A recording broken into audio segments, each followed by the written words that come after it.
Mapagpalang araw sa inyong lahat ng mga minamahal kong mga viewers and followers and subscriber. Diyos taagaw tandi ka mga aming wawagi nga kaiba nagku awan to fera. Naimbag nga aldaw kata kayo amin kakapsat ko nga Ilocano. Andito tayo ngayon guys. Nakaparking muna tayo para sa ating pagmekos-mekos. Welcome back sa ating vlog ni Kuya Agusting Adventure. Eto guys, kung mapansin ninyo, dito ako pumarking ngayon sa disyerto na to.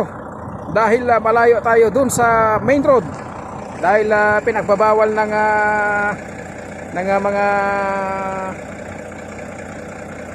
mga police mobile na pumarking dun sa mga gilid-gilid ng kalsada niyan. Dahil yan kasi kapag yan may cause kasi na pag bumangga yung sasakyan sa likod ng truck, talagang turog talaga, pati tao turog. Kaya ginagawa nila kapag may nakaparking dyan sa gilid ng highway na yan, hinuhuli nila. Kaya mapapansin nyo, dito ako sa disyerto pumarking sa safety na lugar. Yan, safety na lugar tong ating pinarkinan guys. Kaya guys, ang ating Volvo na truck, FT1372 2024 model yan guys. Napakaganda guys yan. Napakalamig ng aircon at napakaluwanas. Kung mapapansin ninyo guys, yung tractor head na yan nakatutok sa trailer. Napakaporma yan guys. Mahaba yung trailer na hinila natin guys. Mahaba yan. Ngayon, ito yung ano niya, yung reefer engine niya, yung makina ng refrigerator niya. Ayan guys, yung makina. Ayan, nakatutok siya guys dito sa likod ng tractor head. Kaya pag kinakabit ko to, hirap ako pag kinakabit ko yan. Pumasok yan sa pagitan. Mahaba yan guys. Mahaba yung trailer na yan.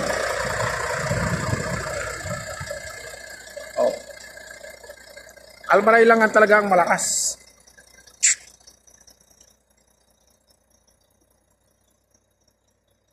Ngayon, ang karga niya na empty na. Ang karga ko na lang crates saka paleta. Pero na-deliver na yung gatas niyan. Napaka-porma na guys. Triple axle. Ito yung niya. Ito yung landing gear. Tapos ito yung diesel tank ng itong refrigerator ng yung makina. Yung reefer.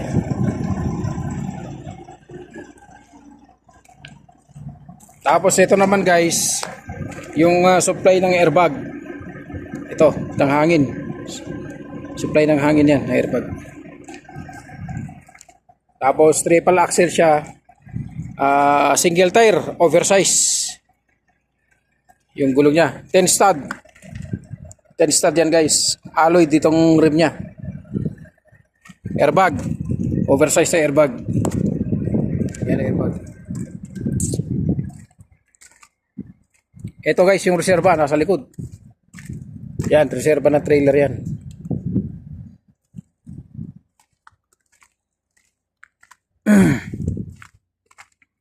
Ito guys, yung seal number, yung silyo. Kumbaga yung saso.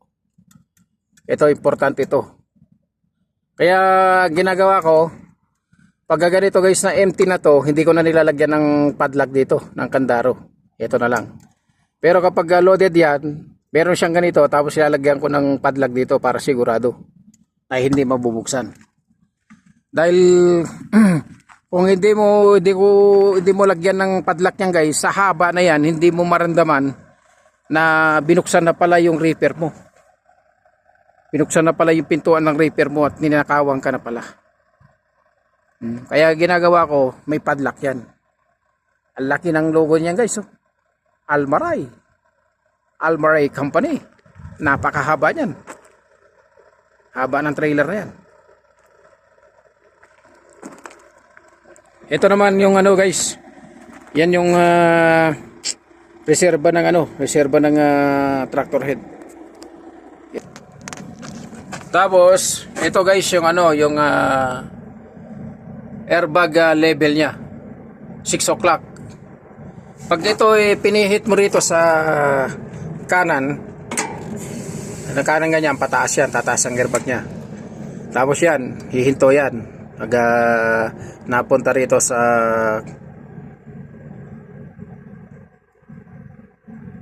sa 5 o'clock. Tapos pag pinit mo rito na 6 o'clock, pupunta siya ng naka-label yan. Label. Yan. Tapos ito naman yung yung trailer maxi niya. Pag hinila to na ganon, magma-maxi yan. Ito naman yung release niya. Ito.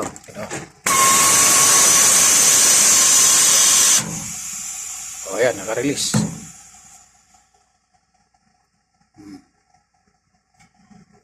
Naka-release na guys.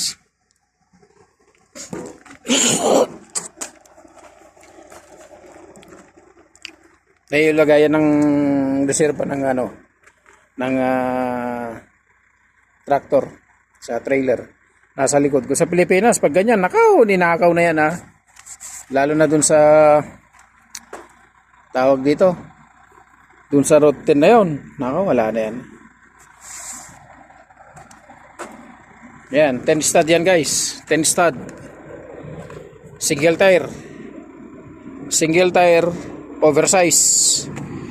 Kasi ang minimum lang ng pangarga rito, itong pangarga na to 25, nasa 25 tons lang. Kaya ganyan lang yung mga gulong dito. Bawal lang sumobra doon sa 25. Mumulta na yung kumpanya niyan. Tapos meron na rin siyang barrier. Yan, mga barrier na yan. Kagandahan nito guys, yung nila rito, disc brake. Disc brake yung yung hindi brake drum, disc brake yan. Disc brake yung preno niyan.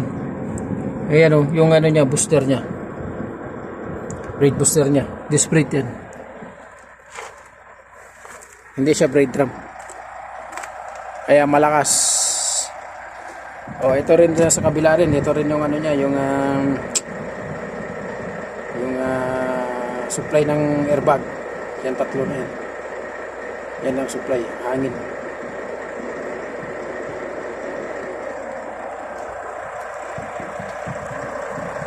Ito naman guys, ito yung lagayan ng fire extinguisher. Tapos yung makita nyo guys itong tail light ng tractor head, puro LED na, hindi na siya yung bulb. Hindi na yung bulb na papalitan. LED na yan. Pag pinalitan yan, buo na. Yan lang kagandahan dyan, ang pulbo. Double tire, 10 stud din.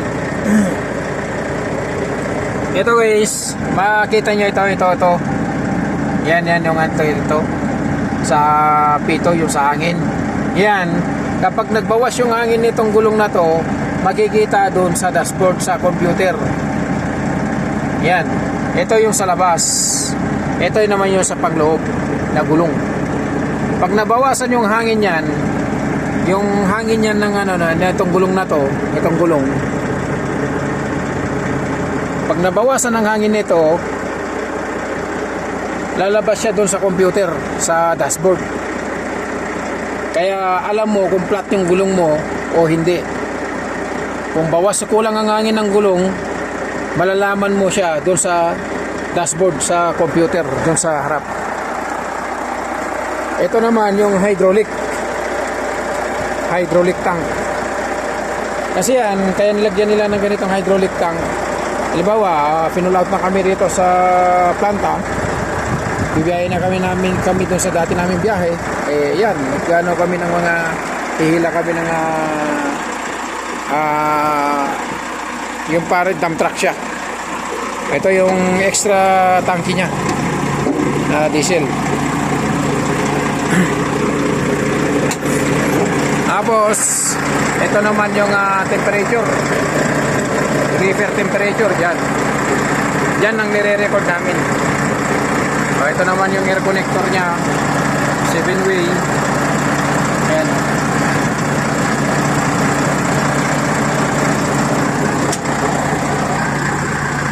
Baterya.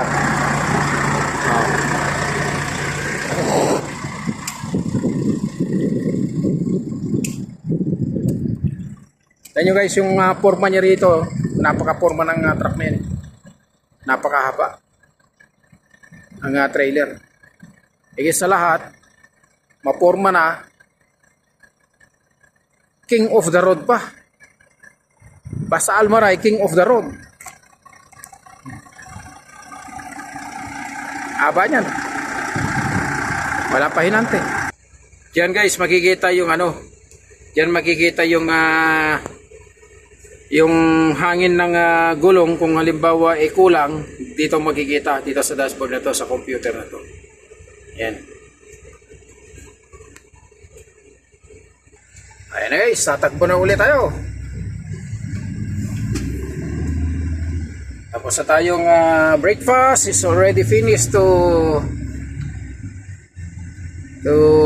breakfast, and now I continue to drive going to Alcards Riyadh.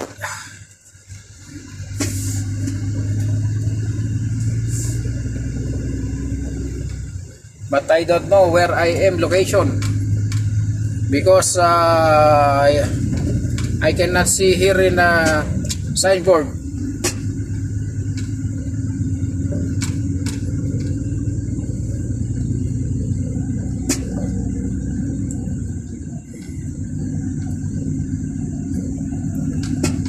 Tapos guys, yung loob ng truck ko, yan, tubig. Yan, tubig. Yan, kaldero, yan. Loob ng truck ko.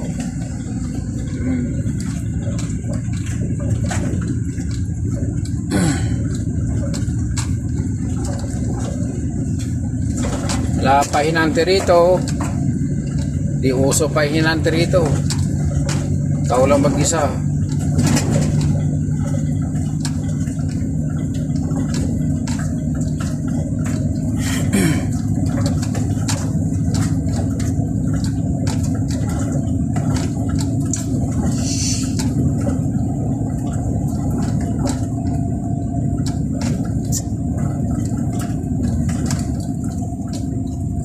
Yung manibela na to guys, napakalambot.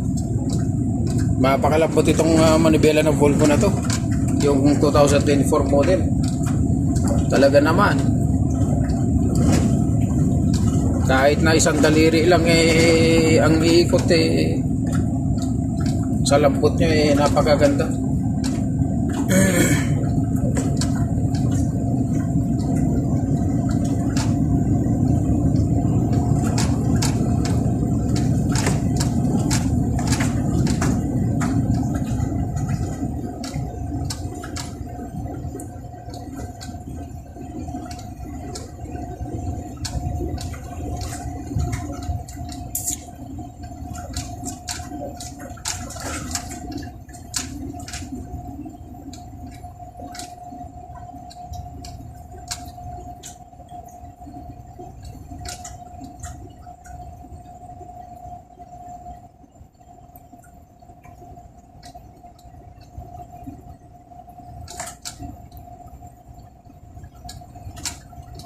Ito na yung boundary pala to na ng Gasim. Ayun, yung laki ng signboard. Boundary na pala to ng Gasim. Gasim Madina. Welcome to Gasim.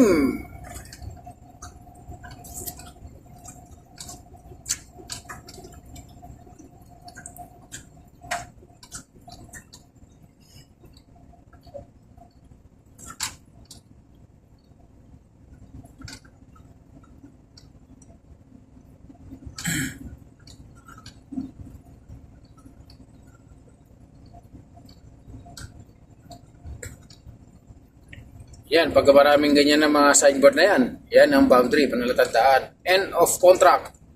The Ministry of Transport wish you happy and nakalagay doon. Mabilis.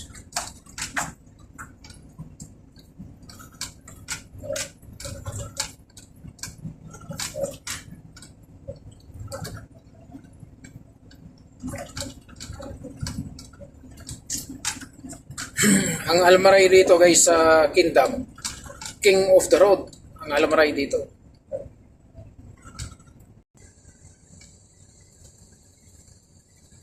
Welcome to Al Qasim. Ayan guys, Al Qasim.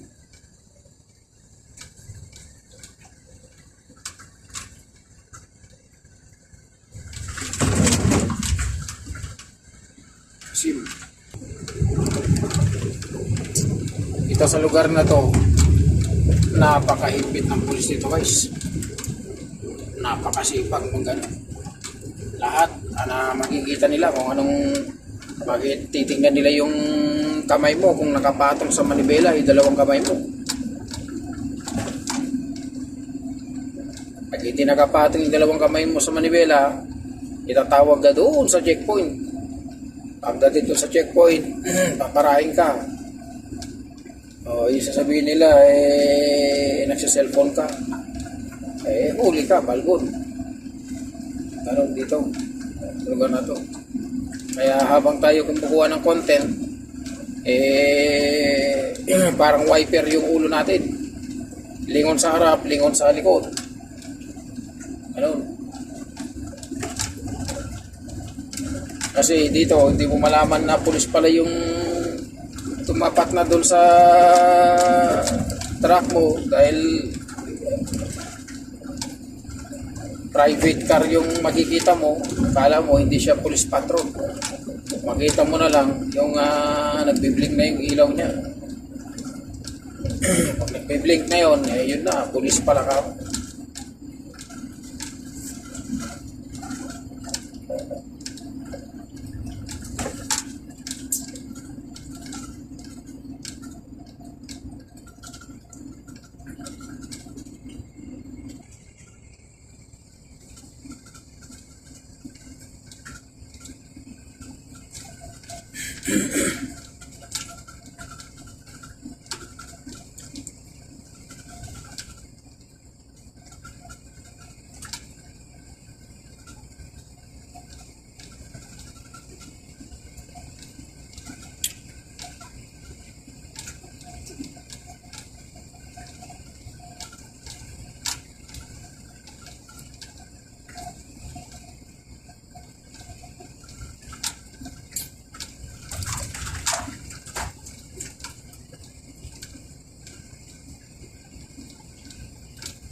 Kaya dito, hindi mo malaman kung saan ka na banda kasi disyerto, nakikita mo. Ang palalatanda mo lang dito, yung daan, halimbawa katulad ng Qasim Road, ganun lang. O kaya Madina Road, kaya lang, ang ano mo, kung saan ka, kaya nakatapat ka doon sa ibayan, o sabihin mo, match ba? Pero madali na ngayon kasi kapag yung halimbawa na breakdown ng truck mo at nang hindi mo alam yung kung saan ang location mo, kung may internet ka, buksan mo na lang yung ano mo, yung GPS mo, makikita mo kung saan ang location mo. Tapos screenshot mo yung location number mo, tapos i-set mo doon sa opisina para mapuntahan ka nila. O kaya makikita naman nila doon kung may signal sila ron at yung truck mo may GPS, makikita nila kung saan ang location mo. Ganun naka high-tech ngayon. Hindi katulad nung araw na kapag na-breakdown yung truck mo, eh, maghanap ka pa ng telepono kung saan ka na breakdown, kung ano yung direksyon ng daan na yun, gano'n. Kaya noong araw, pahirapan sa mga pagre-rescue. Pero ngayon, hindi na. Pag itinawag mo, binigay mo yung location mo, kung hindi mo alam, titingnan lang sa GPS, titingnan lang kung magkatugma yung binigay mong location number sa GPS nila ng truck, o yun, matulog ka na. Kung pambelt ang breakdown ng truck mo, hindi ka makakatulog kasi mainit. Hindi mo siya magamit ng aircon. Wala ka simple yun, guys. Pero kung iba yung na-breakdown, hindi doon sa pambelt na pwede umandar ang makina, kung mga airbag ganyan, pwede mo pandarin ang makina. Para mag-aircon ka, gano'n.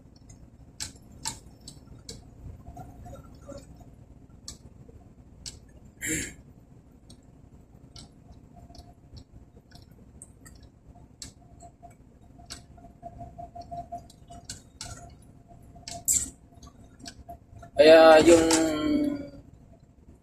mga driver dito sa Kingdom, sulit na sulit ng kumpanya yung ipapasweldo nila. Dahil dito, wala ka pahinante, pag maplatang ka, maplat yung gulong ng truck mo, ikaw lang mag-isa, ganon. Tapos ikaw ang magwawashing, wasingan mo yung truck mo, syempre alagaan mo din siya, ganon.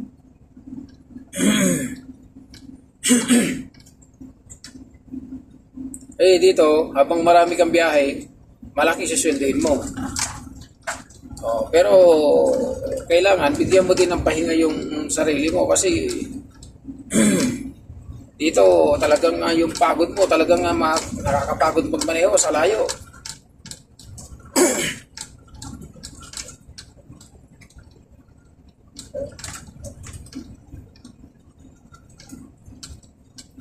Lalo na pag ganitong running time na yung pangargay gatas. Pero dito naman, pag hindi mo kaya, itabi mo, tulog mo. Halimbawa, nakatulog ka na nga, pag halimbawa, may karga na gatas yung repair mo na hinila mo, kaya hihila mo lang, galing ka ng planta, pag hindi mo kaya, iparking mo. Matulog ka isang oras. Kailangan, ihabol mo lang na irating yung pangarga na yon, dahil yung pangarga na yon, kinabukasan, i-deliver na nila yan dun sa mga tindahan. Kaya kailangan mo irating mo ng irating yun. Kaya yun ang running time.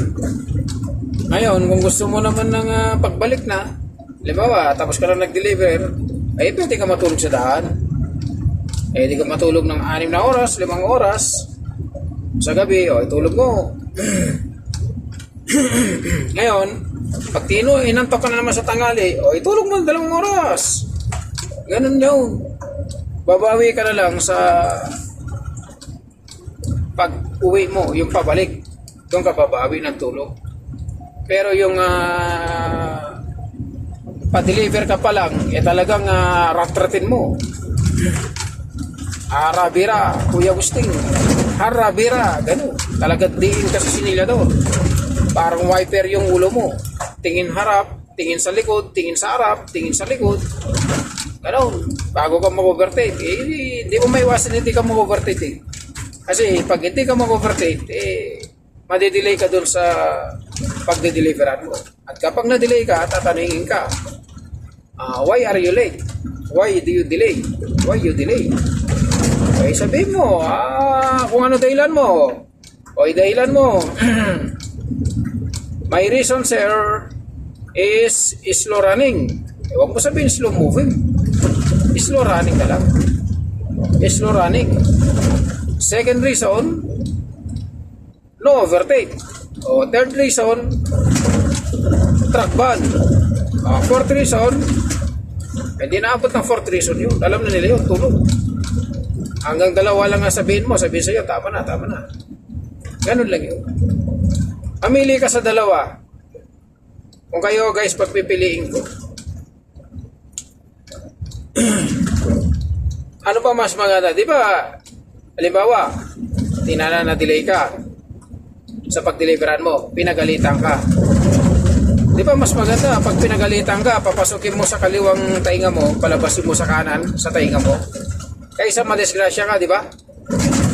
Kung halimbawa, inabol mo ng inabol yung running time mo, kahit na inaantok ka na, bira ka pa rin ng bira, isang kislap mata na disgrasya ka. Isang kislap mata na disgrasya ka. Oh, paano na yung pamilya mo? O kung nabalda ka, ay hindi ka na mapagmaneho, hindi ka na mapagtrabaho. Anong gagawin ngayon ng kumpanya? Kukuha lang yun ng kapalit mo. Dahil napakaraming driver, maraming makukuha ng driver. Pero ang katawan mo, nag-iisa lang yan. Ikaw lang inaasahan ng pamilya mo. Kaya, hindi balik pagalitan ka. Pagalitan ka, ayos lang yun. Pakinggan mo sa kaliwang tainga mo, palabasin mo sa kanan. O kaya, pakinggan mo sa kanan, palabasin mo sa kaliwang tainga mo. Pagkatapos naman nun ng issue na yun o bibigyan ka uli ng biyahe. O uwi ka na sa barracks mo, matulog ka na. O hanggang sa magsawa sila, susunod, ganun na naman gagawin mo. Pag inantok ka, tabi ka, tulog ka. Ganun lang yun, guys. Kasi dito, kaya na-aksidente rito na marami nadidisgrasya dito sa biyahe na to ng running time na CBP kasi kahit na inaantok na sila, pinipilit pa rin nila. Ayaw nilang matulog, ayaw nila itabi matulog para magpahinga dahil nga alam mo na kasi sa promotion pabango ng pabango sila sa kumpanya kaya ganun. Hindi ako ganun. Kahit na mga magpabango, magsipag ka na magsipag sa kumpanya, isang beses ka lang mabinggo dyan. Back to zero lahat ng ginawa mong kabutihan. Ganun. Kaya, focus lang, trabaho lang. Huwag kayong hayaan nyo yung mga ganyan na mga nagsisip-sip, nagbabakyong, nagpapabango, si ganito, si ganon, bla bla bla bla. Huwag ka maniwala ron. Huwag ka magpapalason dun. Hayaan mo siya dun. Baka siya ay pagmanahan. Bakit? Pag yun ba umuwi, umexit ba yun pag magmamana ba yun na kahit isang bulok na truck? Hindi. Kahit na isang pinaglumaan ni Almaray na truck, hindi ka pagmamanaan. Hindi ka bibigyan yan. Kaya yan, yung mga kakasip-sip niyan sa kakabakyum niyan, titigilan na ninyo yan. Dahil kayo at ako, pareho lang tayong magbubukid. Trabaho lang tayo, walang personalan. Walang sumbungan. Pagka natulog yung kasama natin, hayaan mo. Nagpapahinga, pagod yun Hindi yung puro sumbong-sumbong, wala kayong mapapala dyan, guys. Hindi naman na sumbong ka ng sumbong sa kumpanya. Yung pagkakasumbong mo may increasean ba yung sweldo mo? Di ba hindi?